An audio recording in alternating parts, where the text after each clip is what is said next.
I bumped into Harvey when I was living in a squat in North London. And to get into rock and roll gigs, I pretended I was a photographer. And I got loads of empty camera cases, about 3 that I put around my neck, but with a Pentax, which I'd bought on the front. So I pretend that I was, press. And I got in to see the Rolling Stones at the Roundhouse in 1971 or 2. And I got in to see the Who at the Oval and Rod Stewart and the Faces. And straight afterwards, I processed the film and I went around to this place called Big O Posters.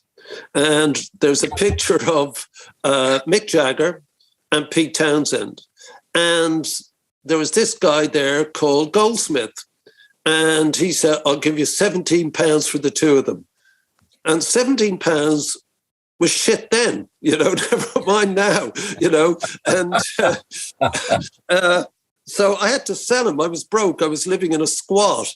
It was a great picture of Townsend. I'd taken some Super 8 film and I put a magnifying glass on Pete's hand as he hit the guitar strings, and I printed that. So his hand and the strings are just this sort of fuzz of grain, and whereas the rest of him is cool. It's a good picture.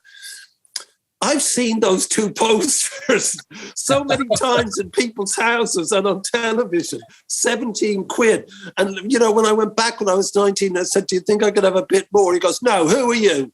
So that was the beginning of our relationship. So then I got to be in a rock and roll band, and Harvey Goldsmith is the go-to concert promoter. There really isn't anyone else in the UK. So if you're an American, I'll put it in context what Bill Graham, the legendary concert promoter, is to America. Harvey Goldsmith is the legendary concert promoter in Europe. That's the way it goes. So when, we had the idea of doing the Christmas single, myself and Midge Ure thought that would be it, to be over by Christmas. It became a phenomenon and millions of pounds flowed through the door. So this young lawyer in the record company called John Kennedy said, you're going to have to create a trust to do this. So I said, what's a trust? And John set the whole structure of Band Aid up. I went to Africa and I'd never been, and I trawled through things that no person should ever have to see or smell or hear. And I came back, and the trustees who must take care of the trust, that is your money, on your behalf, for those in whose name we were doing it, I said, this just isn't going to be enough. And there was this silence and like, Bob, please. And the Americans had called me. So Harry Belafonte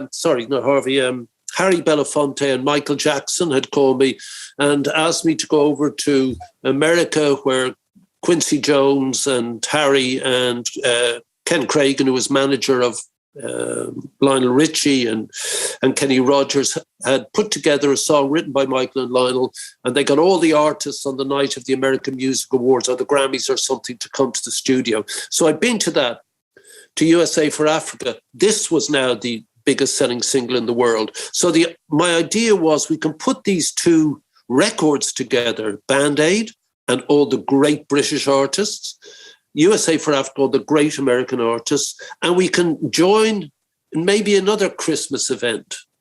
But as I was on the plane, I was thinking, that's an hour. That's not going to raise money. So what's the point? Because what I'd seen, the potential death of 33 million people, the actual death of hundreds of thousands as I watched, it's not enough. So I came back and I said, I think we should do a concert. I think we should do 2 concerts, but it's 1 concert because technology now allows us to make that into 1. And Harvey, at that point, and it is on film, and perhaps you'll see it on this thing, actually on film, I thought he was fucking mad. I told him to fuck off. You don't need to see When Harvey Met Bob the play. That's it. That's the relationship. He's been telling me to fuck off and that I'm mad for 40 years. When Harvey Met Bob film, I never watch anything about myself or I'm in it or stuff like that. I never watch it. But my kids all watch this on Boxing Day. For those of you in America, Boxing Day is the day after Christmas over here. My kids, when I could hear this guffaws of laughter from these three young girls, and I was like, I could just hear it, so I went to read a book.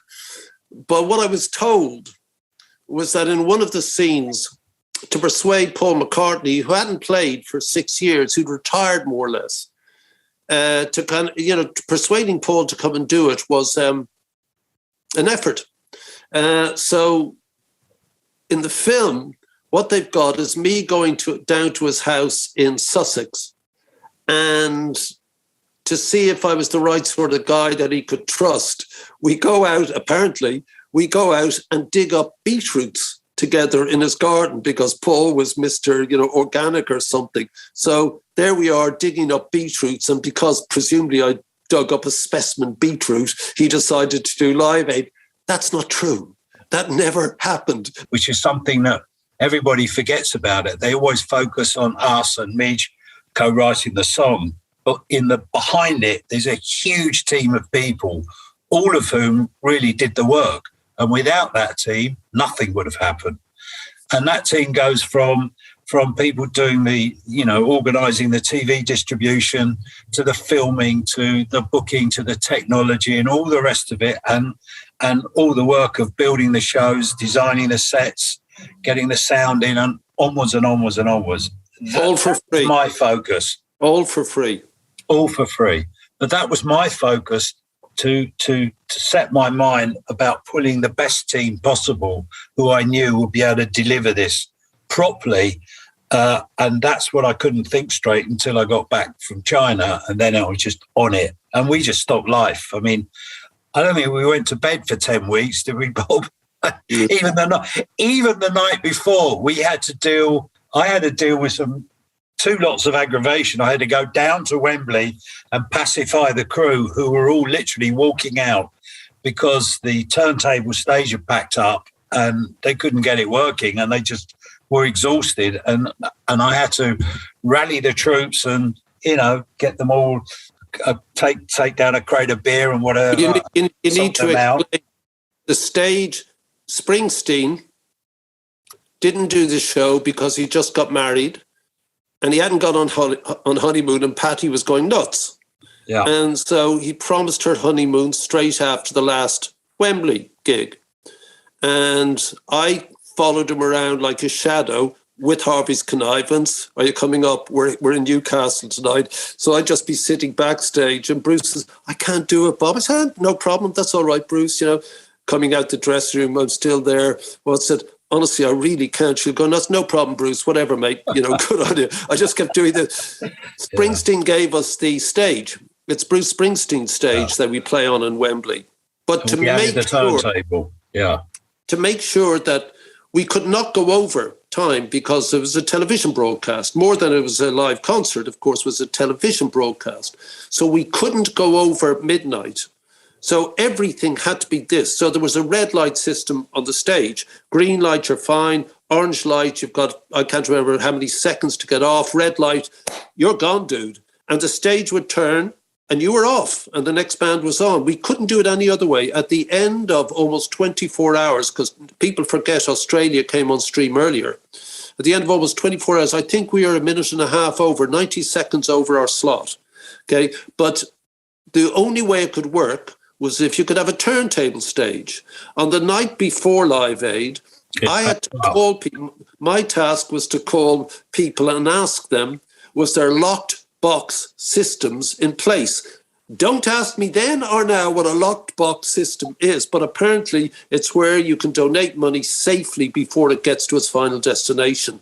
Yeah. I was calling the Marshall Islands at 3 a.m. London time, asking someone somewhere in the mid-Pacific whether their locked box systems were in place. Yes, they were. Thanks. Can I go to bed now? Prior to that, one H. Goldsmith, promoter, had come. It's a fucking nightmare down here. What's it like? She said, they're on about the turntable. And I said, could you get a horse to go underneath the stage with a rope. And if it gets stuck, the donkey just pulls the stage around. He goes, that's all I fucking need, a fucking horse down here now. It wasn't the TV that was the issue with the turntable stage. Funnily enough, it was actually the length of time the satellite was in view to pick up the pictures. And because we were in such very early stage technology of how the satellites work, which, you know, I'm looking at maps with a BBC engineer. I've got no idea how it all works. We had to make sure that we really kept to time. And so another thing that I had to do on the day of the concert, I bought 40 clocks first thing in the morning, big clocks. And Which you wore around your neck? I wore one around my neck and I distributed the rest in as many places I possibly can. And I put underneath a little printed note which said, I don't care what time you go on, but I do care what time you come off. Please stick to time. And that was really the key message, that everybody had to come off on that allotted time. You two, who are just coming into their prime, they'd been supporting the police, I think, just before that, but they were now almost outstripping the police in popularity. Friends of mine from Ireland, they're on stage, and Bono starts doing his thing, his Bono thing, going out in the audience, dancing, hugging them, and all that. The band are going like this, and they go way over their allotted time for 3 songs. So, you know, they were warned. Harvey went to the manager, Paul McGuinness, and said, time's running out, that stage will turn. So the word goes out to the lads on stage, guys, it's down to 2 songs, I'm afraid. The band are furious. They believe they've messed the whole thing up because of the revolving stage and the red light coming on. They finished their performance. We all know how great that was, conceivably the one that kicked them over the top into deserved superstardom. And they come off, and there's a huge row at the side of the stage between the band and the manager, who's actually one of their mates, Paul McGuinness. Huge row. You two are going to break up. You know, it's all a dreadful cock-up, the biggest moment of their career, and they've blown it, you know. Everybody else is going, wow, what a band, you know. No, they're breaking up. And McGuinness, why don't we all calm down and let's take a fresh look at this on Monday? I remember him saying, and they all storm off and go back to their hotels. But I'm telling you this, that turntable stage would have turned were they in the middle of one of their songs. It would have been a terrible shame, but it would have turned. It is quite important to try and keep to time, particularly with these kind of events. So it's all relevant, it all makes sense, it all works, it's all now part of history. But timing is a big theme. To again tell you that we couldn't cover the globe with the telecommunications satellites. We had to. Okay, I'll tell you this. I had lunch with the president of France, Francois Mitterrand, and his wife Danielle at the Élysée Palace. We are now at that stage because of this phenomenon. We could access power and we could influence it by suggesting policy changes that made people die of hunger and poverty. So I was with Mitterrand and I said, I've been told that you've got a military spy satellite over your region of French West Africa, of the old patrimony, as they call it. And he said, I don't know. And I said, Mr. President, you must know what you're looking at, you know. And he says, not my gig, sort of thing. So he called a general who arrived towards the end of the meal. And this French general came in and the president said, General, do we have a satellite, you know, in this area? And the guy went, no. And he said, and I said, they do, you know, you really do. And he said, General, this is your president. Do we have satellites over that part of Africa? And they're going, yeah, okay. Yeah, you do. And it's called a spot satellite. So he said, please allow them to use it for this broadcast. So it was those sort of ways that allowed us to access parts of the planet that couldn't normally be reached. Somehow or the other, we managed to kind of take the roles that each of us had, and we didn't clash too much because we just had to get on with it. There wasn't an if, but, when, or how. It was just how quickly can we get it done and how much time have you got left to do it. That was it, really. That was the whole process. And I think I'll just tell you one more story very quickly. On the night of before, on the Friday night, after I got back completely dishevelled and wrecked after dealing with getting the turntable stage back working again, I thought that was it. I get a phone call from a manager of one of the artists who also was the head of one of the top record labels, who should be nameless. And the conversation goes, if you don't put my artist on the main ABC TV broadcast in America, I'm pulling Mick Jagger, I'm pulling this one, and I'm pulling that one. At the point, I looked at my watch. I thought, you know what? I don't actually care. Just do it. Put the phone down. And I was told afterwards that, because it was earlier in the day in New York, that he just looked at his phone and didn't know what to do. We never heard from him again. But it was just at the point where we, do whatever you have to do. We're getting on. We've got a concert to do tomorrow morning. And that was it. Sleep deprivation was a big deal for 10 weeks. That it was. But nevertheless, I kind of got through it. The only thing I did do is because I was getting called, I was finishing in Los Angeles at 2:30, 3 in the morning, and then getting calls from Australia at 7 the next morning. So it literally was driving me nuts. And one night I didn't get home and literally pulled all the phones out of the wall, and that was it. Larry was the local promoter. Bill Graham, as I said, he was the Uber promoter. Forget rock music in terms of the business. It was also a live aid. You had all the promoters really cooperating or asking could they help, or over here you had the guy from the Midlands of the UK, Boris. But in America, the one that really made it happen, I mean, you could Bill Graham was like executive producer, if you like.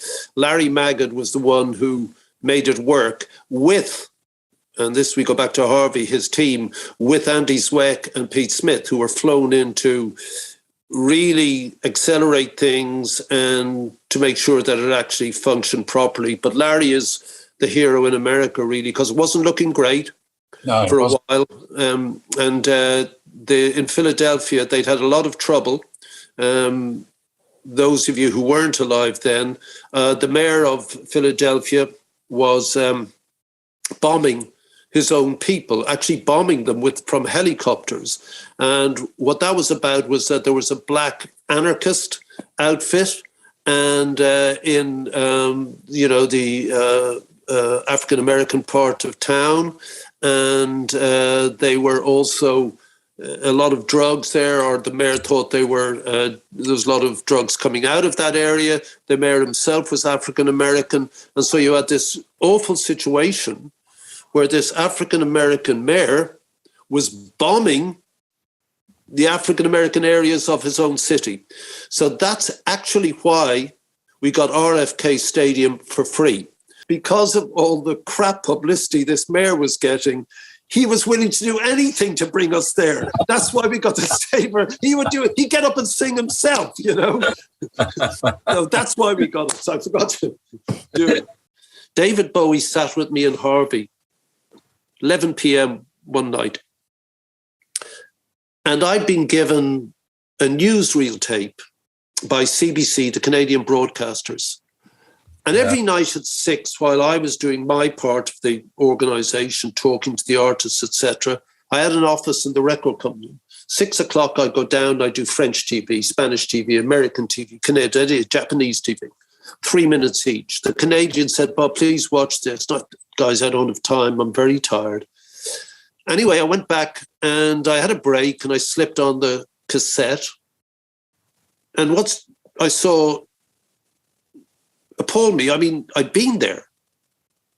I'd smelt it. I'd heard it. I'd watched the BBC report, which today, if I watch it, still moves me to tears. But this was of an obscenity that couldn't be measured in tears. This was the pornography of poverty. So I brought it over to Harvey and David. And David came in chirpy. He'd always offered as much help as he could give. He launched the Band-Aid project with a special program that Michael Grade had given us 5 minutes before Top of the Pops, with David wearing, you know, a really crap, unstylish Feed the World t-shirt. But David was a very nice man, not at all like his austere, distant image of an artist. And he said, so what do you want me to do? Now, Bowie, one of the greatest artists of the 20th, 21st century, we said, well, everyone's doing 15 minutes, maybe 20 minutes, David Bowie. And he said, yeah, okay, what do you want me to play? And we insisted it was the hits. So Bowie said, what do you want? And we said, hello, David Bowie. Well, obviously Heroes. And he said, okay, Heroes, what else? And I said, well, before we go on, can we watch this? So we put on the video, and Harvey hadn't seen it, and David hadn't seen it. And there was utter silence in Harvey's office, 12 o'clock midnight, just off Oxford Street in London. And Harvey's never silent, and I'm never silent. But we were quiet. And we looked at David, and there were tears. Not racked sobbing, just he was just fixed on the screen, tears. And he just said, I'll do 3 songs and I'm going to announce this. I'm going to introduce this. And we all looked and said, David, please do the 4 songs. Because when you go off, they'll go and make a cup of tea. We lose them. We lose a quarter of the audience. And he said, I'm doing 3 songs. I'm introducing this. Bowie does Heroes. He looks beautiful. The band is brilliant. The audience just sing the song because it's true. Like today, they were the heroes. But it was a beautiful day in London. It was a gorgeous day in Philadelphia. The weather perfect, sky blue. And in front of us, if we were on that stage, was beautiful youth, the future of the world. And the film ends. And that's when the global telephone lines collapsed. I know in the Queen film, which is superb, in the film For Dramatic Sake, it's after Queen come off, that's when the telephone lines go crazy. They did, of course, but they went crazy with every act. But where they collapsed was when the world understood why we did this, why we were exhausted, why we'd used every tool in our rock and roll arsenal, the promoter who had to use everything to pull everything together for free, everything. The rock and roll singer who had to call in every favor, every mate, every friend. The lawyer who had to do everything without contracts, without talking to managers, exhausted. And suddenly the world understood that it wasn't about David. It wasn't about Freddie necessarily. It wasn't about Mick and Bob, Paul, Elton, and all of that great panoply of brilliance. It was about that little girl. And the phone lines collapsed. That little thing that you can watch in these 5.5 hours, that little thing that David Bowie wept at 12 o'clock midnight in Oxford Street between Harvey Goldsmith and me. She was alive. She was alive because of what all those guys on that did on that day. And CBC, Canadian Broadcasters, founder, Brian Stewart, the journalist who made the film, founder. And unbelievably, this little girl, seconds from death, from starvation, had just graduated from an agricultural college in the north of Ethiopia. She'd lived and she dedicated her life to feeding her own people. She was beautiful, she was elegant, she was 20, 22, And Madonna insisted on introducing her. So here you have one of the great artists, women artists of our time. And here you have this woman who, when Madonna was just a kid, had played at the concert for her, when Madonna just had her first single, Like a Virgin, had come out in her rah-rah white lace skirt, just a kid. 20 years later, she's morphed into one of the great female artists of our time. And this little girl had morphed into a graduate of an agricultural college. And Madonna brought out, Birhan was her name. And that girl is the symbol of what's possible and what was achieved. And I'll tell you this, and, you know, I'm watching Harvey on my Zoom here. I'll tell you this, and I'll speak on the six of us who do Band Aid and the last 40 years. If it was just, if all of this, if all those songs, if all those artists, if all these years and grief was just for her,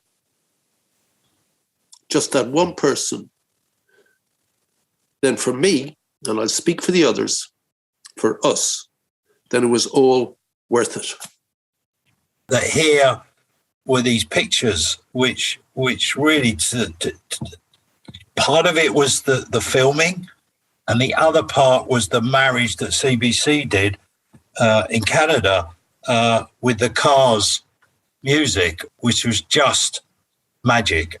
And that really set the scene for what this was all about. And then all those years later, when we did Live 8, to bring that young lady on, who really was proud and special and beautiful on stage, was unbelievable. And as Bob said, that's what the whole project was about, and continues to be so. It wouldn't have happened without Harvey. Band Aid wouldn't have happened, the record, without Midge. The Band Aid Trust, the thing that actually uses your money, does not happen without John Kennedy. All of us come from rock and roll. All of us believed in that as the rhetoric of change, as the platform for change, as the message of change. That's what we got as children from Mick and Keith and John and Paul and Pete and Bob and Smokey and Ray. That's what we got. And suddenly this all sort of became clear that this was the impossible ultimate message of rock and roll, that maybe John Lennon wasn't entirely naive when he said, all you need is love. That everything that Elvis suggested or Little Richard suggested about change, that Bob Dylan insisted was about change, the times they are changing, and wrote it out, gave you the words for that. Maybe this is where that becomes tangible and real. And it was. That's the weirdest thing. That concert is the day that rock and roll delivered on its promise. Bizarrely, it still is, because you're watching it.